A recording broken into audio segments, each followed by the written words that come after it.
Welcome back. It's day 2 of the World Economic Forum annual meeting in Davos. Issues being discussed include the recovery of the global economy, fairer economies, and tech and innovation. SABC News anchor Nzinga Qunta is there. We cross to her now. And Nzinga, you're not only there, but you've been moderating some of these sessions where people get together and try to solve some of the world's biggest problems. So congratulations. Just tell me a little bit about what you've been doing and what you've learned. Yeah, a very good evening to you, Francis, and to our SABC News viewers. I came to the World Economic Forum to moderate discussions around lessons that can be learned from COVID-19 with the chairperson of the board of AstraZeneca, with the CEO of Access to Medicines Foundation, as well as other role players, the chief minister from India.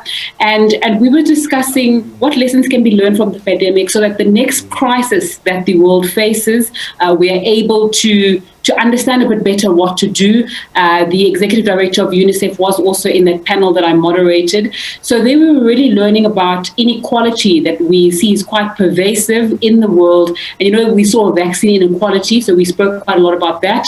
The second panel I did yesterday had a Nobel Peace Prize winning economist in there, which was quite intimidating, Francis. But essentially what we spoke about is the same thing and that's a general message that's coming out of the World Economic Forum, is that you cannot progress when you see the rampant inequality that we have in the world, whether it comes to issues of economies, medicines, or the like. So I think that's one of the things that's coming out at Davos here in Davos at the World Economic Forum meetings. Today, I spoke to Nigerian entrepreneur Tony Elemelu, who believes that youth and women are integral to fighting inequality. And once you educate women and children and give them opportunities, there's so much more to happen. Let's take a listen in before we continue talking about where Francis. All of us must come together to prioritize our young ones. All of us must formulate a continent-wide agenda that prioritizes our young ones, a continent-wide agenda that makes sure that female are totally embraced in everything that we do.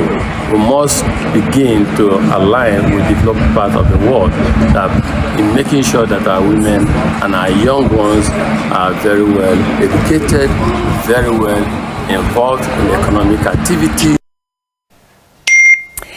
Nzinga, I know what it's like to be there. There is so much going on and so many discussions in different rooms, and then it's behind the doors discussions that are really interesting.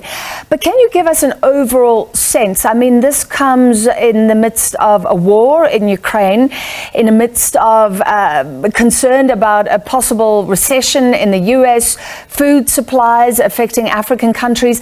Do you think that whole issue is overshadowing everything else, or is there still a lot of focus on the big issues that you're talking about, the inequality that has been exposed by COVID-19, vaccine access and things like that?